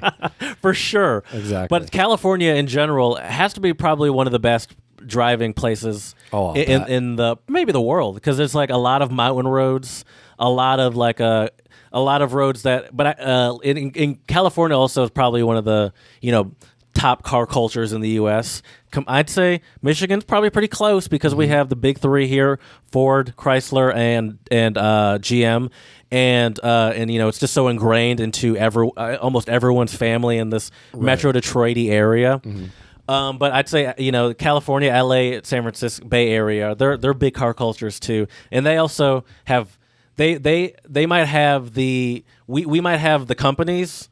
But they have the roads for sure, because Michigan has almost no good driving roads, especially in our area. Terrible. They're just straight and hard and potholes everywhere exactly. too. Some other places, places I'd like to go. I'd like to go to certainly Europe. The Autobahn is kind of cool, but the thing is, I think the Autobahn is a little overrated. I'm going to say the Autobahn is overrated. I would agree with you. I've been on it, and it's cool. I've been fast on. I mean, I haven't driven. I was a kid, and it's cool, but I still think it's overrated. I would say this. I was with a good buddy of mine, my friend David, who's a doctor in Germany, and he was nice enough to take us from Main, where we were, and we went like through the Mosel, and we kind of like wound through the country roads. Exactly. That was gorgeous. I would take the back roads, like the beautiful back country roads, over the Autobahn any day. Oh, for sure. For one, the Autobahn it's kind of dangerous. Like driving that fast is fun, but it's kind of dangerous. And if you're not used to it, it can be. Yeah, I mean it's not that. I don't think it's hard though. You just have to know the rules, which is just always you're only in a right lane to pass. So even if there's 4 lanes, You mean you're left lane to pass? left Yeah. lane to pass. So even if there's 4 lanes and you're going 150 miles per hour Stay in and those there's no 2 one right on the road, lanes. you stay all the way on the right. Yep. And then if there's someone to pass, you just go one over Yep. and pass them and go back. Or if there's 2, then blah blah Right. blah. So it is very orderly, but it is still dangerous. And also it's just a straight line for the most part, Mm-hmm. And then also it's not just a freaking free for all on the Autobahn. A good portion of it has normal speed limits like a normal freeway. Yep. You kind of have to go out into not kind of middle of nowhere-ish Mm-hmm. a little bit to get like good stretches of just empty open road. It's not just Right. you can just hop on the freeway anywhere and it'll be like, all right, go for it, So like it's just like it's a very short-lived experience. But I'll say one of the greatest car experiences in the world, and the most accessible also, is in Germany. Chad, this is my quiz question for you. Do you know what it is? In Germany. The Nuremberg Ring. Oh, okay. Very good. Boom. Very good. No ham horn for that one, eh? Yeah. Well, I only It know is. that though, Jared. Let me preface this by saying, or not preface, I guess, but let me just say, I only know this because I was staying near where the Nuremberg Ring was. Yeah, so it is a racetrack, one of the most iconic racetracks in the world, where they race at least the 24-hour of Le Mans, which is one of the most popular endurance races in the world. And I just said 24-hour Le Mans. I'm such an idiot. Le Mans is a racetrack in France. In France, that would the make 24 sense. hours of Nuremberg Ring is what they race there. Right. But also, what makes it unique, I guess, is that it literally is just a public road that anyone can drive on. And so, if you were to just go there on a normal day, obviously not when they're doing a race, they shut it down. But on a normal day, you could just go there and you could see anything from like a Porsche 911 to a tour bus filled with tourists to someone in their like Honda Civic. Right. It's just a hodgepodge of cars on a racetrack, but it's just a normal. It's like a highway road, I believe. Yeah. Yeah. But it doesn't go anywhere though. It is a racetrack, Right. But it is considered a highway road. Yeah. It's pretty cool. Yeah, I've never been there, but that is probably a bucket list activity for a car nerd like me. And fun fact, that's where the big music festival Rock am Ring comes from. Really? The Nuremberg Ring. That's Yeah, cool. yeah. Is it like a car? Does it still happen? Well, the funny thing is it used to be there, then they moved it somewhere else. Now I'm not sure where it is. Okay, I wonder if is there but like yeah. a car culture around it? No, not around the concert. Around the event. But the area itself, for sure. Sure, of course. But I mean, like around the event, if it's at a racetrack. No, It's just don't because there's think a lot so. of open space at But see, racetracks. when I went to the festival, it wasn't at Nuremberg Ring anymore. It was, Sure. It was in this. It was like an old airplane hangar, I guess, or an old airspace field or something in this little town. But yeah. I've heard Japan has amazing roads, but the thing that would make me nervous about Japan is that they have super strict speeding laws, and they have a lot of speed cameras. It's not, Right. and they're not friendly to that, so it's not really easy to get away. Same with like Switzerland, gorgeous roads, but Don't be speeding, You're Jared. probably going to get a ticket. Right, don't be speeding. And actually, they're super strict, and obviously, it's a super expensive country. There was this one car guy that I follow. He was doing some sort of car event in Switzerland, and retroactively got sent to his house a speeding ticket, and it was like $8,000 or something like that, $5,000. Dang. It was thousands of crazy. dollars. Well, what's interesting about I know I can speak at least about Germany is the fines you get are actually based on your income level. Yeah, which I think really that's like. I think that's a lot of countries, and Which I think is way more fair. Sure, of like course. if a $150 ticket for somebody, if you're really poor, like in the States, that could be your grocery money for or the if week. you're rich and you're in a Ferrari, it means nothing. That's not a Exactly. punishment at all. Exactly. Right. Yeah. Yeah. So it's interesting. Yeah. Yeah, I mean that makes sense. Yeah. I would love to take a road trip across Canada. I think that would be pretty beautiful. Yeah, I think you might need a 4x4 to do that. You might, but that would be fun to do, like a sort of a road trip that involves like an off-road portion. Maybe not That'd be anything cool. like where it's like, oh, we might not make it out of here, Right. but like essentially just some dirt roads with some hills is what I'm saying. But like, yeah, that would be cool too. I've never been deep into the off-road community, but it does seem fun. I know it's obviously big here in the U.S. with Jeeps and stuff. That's a Right. huge thing. Toyota trucks, SUVs and trucks as well, like a 4Runner. It's also big in like the Middle East too. You know, they have the sand dunes. Oh, that'd be and cool. like you know, the UAE and Saudi Arabia and stuff like that. That's why, and you know, areas like that, a lot of open space. Also, why SUVs are popular. You know, big SUVs are popular there. So yeah, that would be fun too. That would be fun. Is there any other place that would be a cool place to drive? I mean, Germany's an obvious one. Right. The U.S. is kind of an obvious one I think too. through like Tuscany, through just Italy any would be nature good, place. yes. Another big one that I forgot to mention is Czech Switzerland. Oh, Driving yeah. around in that whole area is Sure. breathtakingly gorgeous. I can And imagine it's really that. beautiful to wind up the mountains. The and stuff. windy It's roads cool. are great. That was one of the first places I got to learn how to drive manual, or just drive in general for that matter. Was in, I mean, this is gonna sound stupid, but was in France when I lived in Germany, and we went on like road trips. I would like you know, my parents, we'd be on like a country road in the middle of nowhere, and we'd be like, this would be a good time to learn how to drive. There's no one around, and that's where I would first started learning how to drive manual. Oh, and there nice. are certainly certain times where it's like, you know, you start in like what looks almost like farm country, and then quickly you end up in like some sort of little mountainy road. And you know, my mom would be terrified because she'd like look over and it would be like a drop down a mountain, and I'd be like, listen, Mom, I realize that I'm a new driver here, but I do know how to keep the car straight Right. on a road. And not just skirt. Yeah, I'm not just gonna be like, oh god, Roll off and the just mountain. just flick it off the road. Right. Granted, I guess it's fair. I was like 13. Now, one Probably terrifying. place that I haven't driven yet, but I think next time I'm there, I hope to drive around it and we'll drive through it. It's called the Beartooth Pass in Montana. And it is, I think I don't know what the highest elevation is, but I know one of the spots, it's 5,555 feet. Oh, Is cool. the elevation. One of the coolest drives I ever did wasn't that long, but it was to top of Pikes Peak when I lived in Colorado. Oh, that would be cool. That was cool, and that definitely that was a cool experience. On the way down, it was a little sketchy. It's actually better that I was in a manual car, felt, because you had some control of the gears.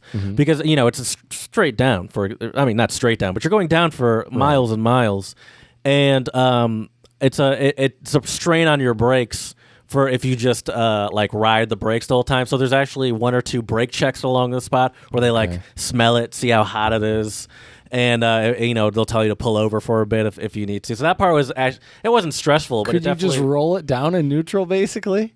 no, because you'd be going so fast. So fast. Okay. I don't know how steep Yeah, it no, is, no, but okay. because you would be, yeah, no, that would be super dangerous to just Okay. go at the Boom, speed. you just be Yeah, flying because down the hill. you could probably get up to like 60, 70 miles per hour. I mean, it's a winding mountain road, so that You're would going off the cliff at that point Yeah. for sure. That would be crazy. Also, Yeah. Pikes Peak is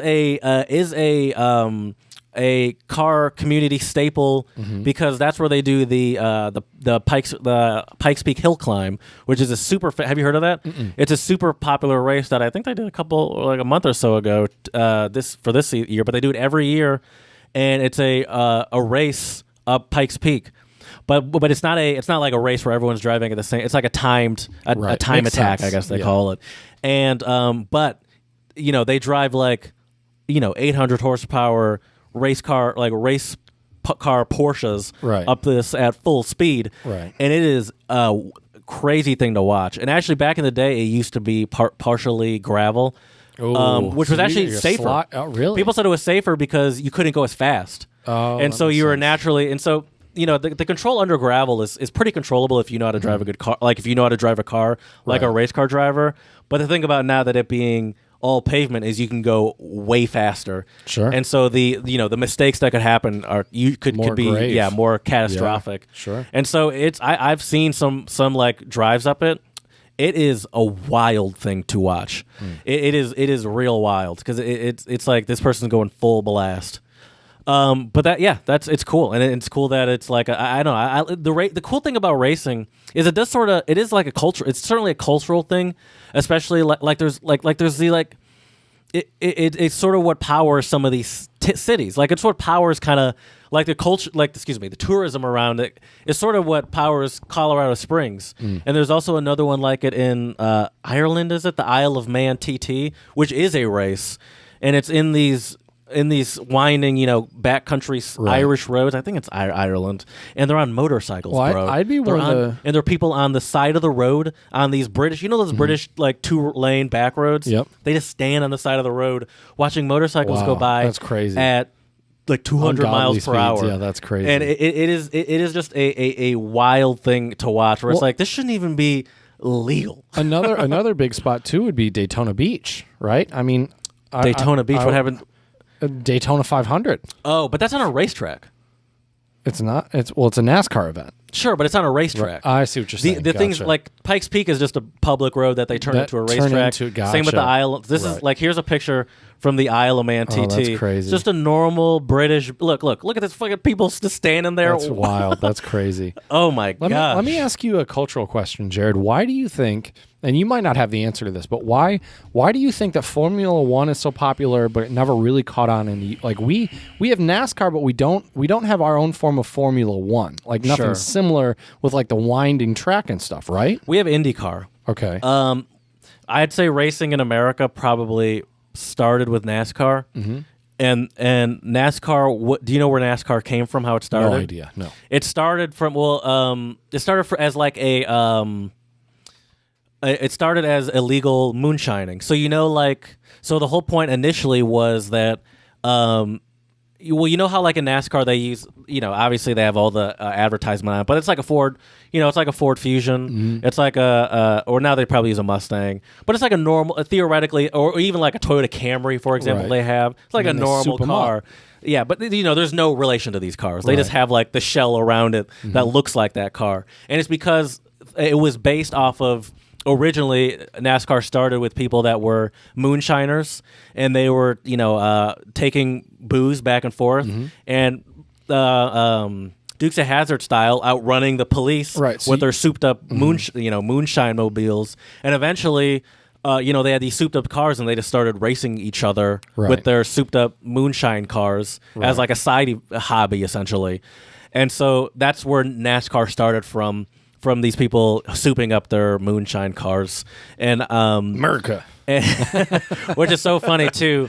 I don't know. I don't need to get into it. I didn't get politics. Respect the flag kind of stuff, and like respect our troops and stuff. Where it's like you're supporting a sport that literally started as a From breaking crime. the law. Yeah, yeah. like this whole thing started with F the law. We're gonna do Right. this crime anyway. Well, I knew that bootleggers did have like they would soup up their cars so they could outrun that's the where law. and they started as a hobby racing them Right. with other bootlickers. Is that what they're Bootleggers, yeah. Bootlicker is somebody who Right, respects like- authority basically no matter what. Right. The opposite of a bootlegger. Bootlegger, yeah, for sure. So yeah, and so Formula One. So I don't know how Formula One got started like that, but I certainly know that once again, just by the nature, I think of the roads that they have available in Europe, and the small twisty roads, led into their focus being more on turns rather than speed. Now, obviously, if you're going to do a race and do like the ultimate version of that. It's straight line speed, right? No, I'm saying you're going to have fast as well. But I think it Right. really started from that focus on turns before speed. Well, it's more technique, right? It's more technical. Or maybe that's a false statement. I mean, but- listen, I'm a Formula One fan, and I don't really watch the other stuff, but I certainly know that people that are fans of NASCAR would beg to differ. Obviously, there's a lot of technique in both. Right. It's just a different style of technique. That's a good way to yeah. put it. Yeah. The focus is because the focus is more on. I don't really know what the focus is in NASCAR, to be honest with you, but certainly the focus in the is on like, and I'll say this. They're Shake and bake, baby. That's the focus. The car technology is much older in NASCAR. They're not as focused on. Obviously, there's a lot of fancy technology. These are, modern race cars. But if you're going to compare them to a NASCAR, or even an Indy car, or excuse me, if you're going to compare them to a Formula One car, or even an Indy car, which is like a sort of a lower level of a Formula One car, let's just say, the level of technology that goes into things like the engine, the engines are much smaller in Formula One cars, but still pack similar, if not more, power. They use hybrids. At least Formula One cars are hybrids. The aerodynamics are way more advanced, where the downforce allows you to go into turns at speeds that most normal humans wouldn't find possible. Like 5 Gs on turns and brakes and stuff like that. Braking, for example, is another one, is way more aggressive in like a Formula One car. So like the precision of them is just like at a higher level. And what I think that what makes Formula One so popular and so cool is that it is like the ultimate level of a vehicle. And a lot of times the technology does trickle down to real cars. So like it'll start. Technology will start in a Formula One car. For example, like carbon ceramic brakes. For example. Actually, I don't know if they still do use that, but like started with racing. Like racing is a popular spot for car innovations to trickle down to makes just sense, normal technology. So you can test it out with a high performance vehicle. See what works. You have a high budget. You have the best. You have the best engineers in the world, best and you're trying drivers to too. Exactly. You're trying to build the greatest sports car rather than this trying to build something for the masses. It's like we can't really take all these risks when we're trying to make money off of just a product. Right. I would say that the big things to kind of recap today's episode with cars, unless you have more stuff to add. No. I think some of the biggest things for me that I notice with like heavier car cultures, excluding Japan, I would say Japan's the anomaly here maybe, is a lot of these countries, they have the infrastructure set up, it's more car friendly. Mm-hmm. So what I mean by this is obviously in the US, most of our cities and towns and infrastructure, it's roads. It's not railways. Sure. It's not subways. You can take a plane, I guess, but for most people, your common person in the US, you're going to take a car. It's just, it's just people adapting to the roads they have, which, for example, why the British sports car, which is a, small 2-seater sports car, is so popular because, their roads are tiny. Right. And if you want to get the most out of it, you don't really have the opportunity to use like a big old Challenger, which will be halfway in the other lane. And then you won't have mirrors anymore after driving it for a week. Sure, exactly. It's just adapting to your what you have on offer, and then the culture kind of just forms around that. But the interesting thing with the culture aspect is also then you have the type of status, right? Different cars in different countries mean different things. Like I know I was talking to one of my former students who's Russian, and he was telling me, in Russia you want SUV. If you want the status, you buy an SUV. I do know in China that status is very important, especially when we're talking about luxury cars. Yeah, but that's more flash. I would say that's not even. No. I would say that. I think brand is very important. Oh, for sure. Yeah. Well, that's what I mean. That's what I mean by status. How could you disagree with status but agree with saying. Brand? Right. Yeah. And so I think that and like for example, there was that they used to always say that I don't know. But like Buick used to be very popular in China, which I think actually still is. But people would find it odd here in the U.S. because it was. You think of it as an old person's car. Yeah, it was kind of thought of as an old person's car, especially in like the 90s and early 2000s. But it's practicality. A lot of that boils down to practicality too. I don't think that's true at all. I think a lot of it has to do with status. Okay. I think the American cars. You are so against believing that it has anything to do with status. But at that time, I think the American car, or like a Cadillac, for example, was probably similar to a Buick, just more expensive. But I think the American car was the luxury item. Like that. That's why Buicks were so popular. That makes sense. That's why I think. And I think that buying a luxury item, whether it be a Buick or now for BMW or whatever, it's a status thing, You're right. Yeah, you're right. And I think that it's very important there, and I think that that's and it's so interesting to think that like how brands are perceived, because it really has nothing to do with. I mean, it has something to do with the product, but it really has more to do with how you market something. Because it's like, how is it that Buick is so hot in China? And then in the U.S., we're like, oh, yeah, my grandma has one of those, Right. I mean, when I think of a car I would want to buy, Buick is not one of the first on my list. Sure. And it's not really considered a luxury product here. Right. Although it kind of probably more was back in the day. But it kind of, I would say the place, though, when I think of status in cars, the first place that comes to mind for me is the United Arab Emirates. I mean, you just think of all those flashy golden Lambos and all these crazy cars. You know what I mean? I would think of the UAE, and I also think of here. I think it means a lot. I think it means like it's a big status, especially if you go down to like Miami. Sure. Or if you go to some like wealthier California, cities, if you're like in Hollywood or something. Oh, for sure. Yeah, it means a lot. And that's actually why like the Prius, for example, that's part of the reason why it got so hot.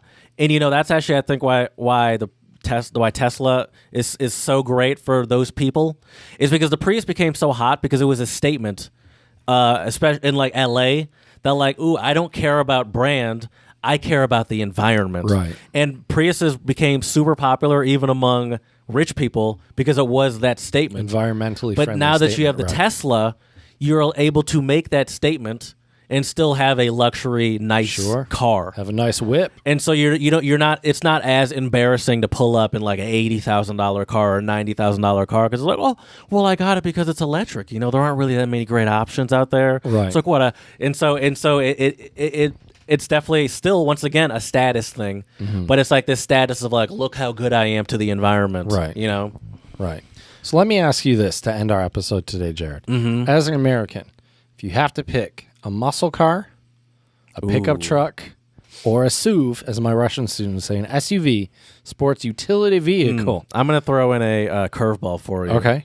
A fourth one. I would go with oh, no, you're not. Okay. I would go with the station wagon. So you are throwing in a fourth one. Okay. And the reason why I say that, still kind of popular in Europe. Station wagons, no popularity in the U.S. at all. But they're still kind of popular in Europe. And like as I said, these German car companies are so obsessed with the inconspicuous speed. They all of them, Mercedes, Audi. Does Mercedes make it in an M version? Take out Mercedes. But anyway, they used to. Maybe they don't in the newest version. They all make high performance. Like station wagon. Yeah. And so it's like the highest level of performance in a station wagon. Okay. And what I love about that is I love the practicality of it. Sure.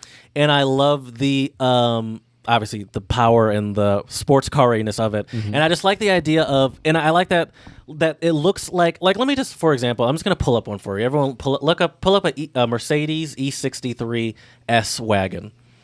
I think I actually know what one you're talking about. E63 S wagon. Now, obviously, it's going to look like what I love about this. Oh, yep, I know exactly what you're talking about. This looks like a normal station wagon. It looks badass, it has though. 640 horsepower. Yeah, that's pretty good. And I love that it just literally it looks I bet you it's pretty safe too. Sure, of course, it's a modern Mercedes. I'm sure it is. And it has all like the adaptive cruise control and all that stuff. But I just like I don't like the idea of I don't know. I just don't like the idea of like cars bringing attention to oneself. Even though obviously that's a lot of reason why people buy it. I like the subtlety, and I think that's cool. And Germans do that so well. And so I would go with the fast wagon would be my answer. Fast wagon. That's sort of like the ideal car for me. Now, if I could choose one. Now, what if you have to pick an American car? Will you still go the station wagon route? Oh, that's interesting. No, I'd probably go muscle car. Me too. Because I actually wanted to say pickup truck a little bit. Like a Raptor or something like that. Those would be cool. Those are pretty cool. But see, my problem with a lot of the cool American cars that I like Raptors. I like. That's what, an $80,000 truck, right? Probably starts at 70, but you can probably certainly get one in the 80s. I like the Dodge just came out with a new Ram with the Hellcat motor in it. Oh, really? Yeah, called the TRX. Okay. But T-Rex, right, which is bigger than a Raptor. There's all this Raptor stuff out there. That's funny. And so I do want to like start a car company that just has dinosaur names? We can have a station wagon called the Brontosaurus or the Triceratops. well, we run out quick because Ford also has a Bronco as well. Oh, that's a horse. That's not a dinosaur. Yeah. But anyway, a Bronco and a Mustang. Horses, But I do like the idea. The only reason I like the big truck like that is because I think that is the quintessential American car, even more than a muscle car. Like the excess of a high power, sporty, off road pickup truck is like the ultimate version of the pickup truck, which is the great American vehicle, the pickup truck by far. That's fair. Even though I do love like sports cars and stuff, I think if I'm really trying to do if I really want to embody my America, I'm gonna go with that. Okay. The pickup truck. I think practicality wise, pickup truck is solid. Sure, I mean, I'd probably get a Mustang. Power wise, but yeah, for me, it would for sure realistically, be a muscle car. That's probably what I get to. Yeah, which is pretty cool. But yeah, anyways, let us know what cars are popular in your home country or what cars you like. Yeah, and why. Yeah, because I think there could be very different reasons for why you choose what you choose, or let us know why you don't have a car or don't want a car, because there are a lot of countries where I would say are not car friendly. Yeah. They're just not economic. It's not practical. It's more hassle than it's worth. People are concerned for the environment. We didn't even talk about that. That's a huge one. That's a huge one. I mean, that could be an episode in itself. Probably. It could be because there a lot of car people argue that, like, yeah, cars obviously pollute, but it's like, if we're really trying to make sizable difference, we should be focusing on like the shipping industry, right? For example, or all the production plants too. Production, how production is done, specifically, is probably I mean, There's some big ones. Yeah, because they talk about that like with electric cars, where it's like there's no emissions, but it's probably still better at the end of the day than gas cars. But it's like, but you're not looking at like the whole process of like building From batteries, start to finish, right? Exactly. The manufacturing process of getting all the supplies and stuff. Exactly. So let us know what your thoughts are on car culture I got excited again. at untranslatablepodcast@gmail.com. You can slide into those DMs on Twitter, untranslatable1, the number 1. You can also check us out on Instagram, Untranslatable Podcast. And please, 5-star reviews on iTunes and Stitcher. Let us know how we can make this podcast better for you. So as we say here at the Untranslatable Podcast, dziękujemy, muchas gracias, shisha, and do svidania. Yeah. Gonna drive on out of here, Jared. Gonna hop in my Bronco or hop in my Raptor, my pickup truck. 2021. Time to drive yourself into the nearest Kia dealership. We want to see you in a Kia. That's a good one, dude. Well, that's they their must slogan. have used that. Okay, that's their I'm slogan. just saying. You never heard that before? We want to see you in a Kia. You know, as someone that works in marketing for a car company, you'd think I'd hear these things or be more aware of this, but no, I actually don't think that actually sounds more Stay like on track, drive a Cadillac. These honestly sound more like dealership commercials. Well, that's where it was from, I think. Yeah. What are some other dealership slogans? Oh man, there's one from Baton Rouge I always remember. It's not there is a slogan, but I don't remember it. But there's a Nissan chain of dealerships. He always ends the ads with "Darlin." Oh, that's funny. I think it's Darlin Nissan or something like that. And he's like, come to Darlin and get yourself a Nissan, Darlin. I got one that's perfect for all the clout demons out there. Don't be ignored. Drive a Ford. Is that really? No, it's not. Okay. I'm making up some of these. Okay. I'm trying to. Man, there's honestly, for some reason, I think I can think of mostly of like Louisiana ones. Maybe because that's the most time I spend watching like daytime TV. Thoughts on the wacky flailing inflatable arm tube man outside of the dealerships? I don't have a problem with it. It doesn't bother me. I mean, that's how I choose the dealerships I go to. Well, see, that's the thing. Doesn't it, when you see that, I almost kind of get like especially at like a used car dealership, you're like, I don't know if I can trust this guy. Right. Maybe there's my opinion on it. Can you trust car salesmen? Are they? Do you got to know I guess the person? Not. How does it work? There's no trusting a car salesman, I don't think. Right. I think that's almost kind of foolish. Like what? I mean, trying to sell it to you. unless you're like some enthusiast and you're like, I have a guy. Like, yeah, I trust my Ferrari guy. It's like, yeah, okay. But it's like, if you're just going into a dealership like a normal person like us, there's no reason that you should have any trust in these people. I go with my parents most times when they buy cars if I'm around. They don't buy cars. I make it seem like they're buying a new car every week. Right. Actually, so I'm gonna put it this way: I'm almost always there because they rarely buy cars. And sometimes I'll I love going with them, and I'll just be like, I don't think that's right, and I'll be like, I don't know about that. Right. And I'll be like, So is it better to play dumb, or is it better to be like, I'm not like? I think it's just better to know your stuff. I think it's better to go in to the dealership knowing your stuff. Don't play dumb. Did you ever watch The Cosby Show? Mm-hmm. There was an episode where he would go to the dealership and he would like wear shitty clothes and like kind of play dumb because he didn't want people to know he was a doctor and try to get more money out of him. I think it's good. I think it's best to go in there knowing as much as possible. So are you saying put on your shittiest clothing? Yes, that's a good combo. Shittiest clothing, but know everything. Okay. I think that's a great combo. All right. Well, with that advice, Jared, I think we'll press stop because that's solid advice right there.